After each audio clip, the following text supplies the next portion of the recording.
சொட்டையா அது மாதிரி எனது அருமை அண்ணன்களே சொல்லுங்க அண்ணன் தம்பிகளே சொல்லுங்க என்ன முடிஞ்சு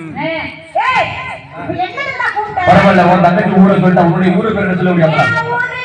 நாங்க பாருங்க என்ன ஆட்ட போடுறாங்க வேட்டியை தூக்கி கட்டிட்டு இந்த வயசுலயே இந்த போடு போடுறான் என் தம்பி வளர்ந்தானா எப்படி போட மாட்டான் ஒரு இடத்துல நிக்கான பத்தியா இல்லையா அவன் பேசாம பிரிங்கப்பா உங்களுடைய ஊரை சொல்லுங்க பத்தல ஆமா உங்க ஊருதான் அது போய் உட்காரு வர வர வர வர வர கபடி கபடி கபடி கபடி கபடி ஏ வர வர கபடி கபடி கபடி கபடி ஏ ஒரு சொல்லட்டுமா உட்காருங்க ஏ என்னடா நல்லா உட்காருடா ஏன் முட்டி போட முடியலையா ஏத்திரி உட்காரு ஏத்திரி உட்காரு ஏத்திரி வேகமா உட்காந்து ஏத்திரி பாப்போம் உட்காருடா உட்காரு நல்ல என்னடா குழந்தை மேடிக்க உட்காந்துருக்க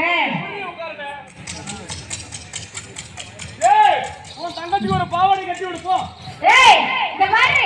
வெளியில காலத்துல சித்திரை மாசம் அடி சண்டாளி பாவாடை போடுறீங்க அட்டை கொடுக்காம உட்காந்துட்டான் அவளை கூப்பிட்டேன்னா உன் கொட்டைய கடிச்சு வச்சிருவா பாத்துக்க வேணாமா ஆமா போய் உட்காருங்க இந்த மாதிரி ரெண்டு கடையும் மூடு உட்காந்து மூடுடா ஏன் உட்கார முடியலையா ரெண்டு கடையும் மூடுடா வாயில கையேந்து கண்ணை மூடுடா நாக்கு பாரு எவ்வளவு பெருசா இருக்குங்க இந்த பத்திக்கலாம் நாக்கு இவ்வளவு பெருசா இருக்கு தண்ணி கொண்டு போய் எடுத்துமா வாயில கையேந்து வேகமா ஏந்து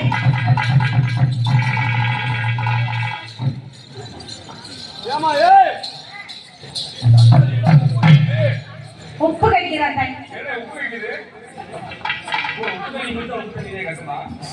பரவாயில்ல அற்புதமாக அடுத்த மணியாக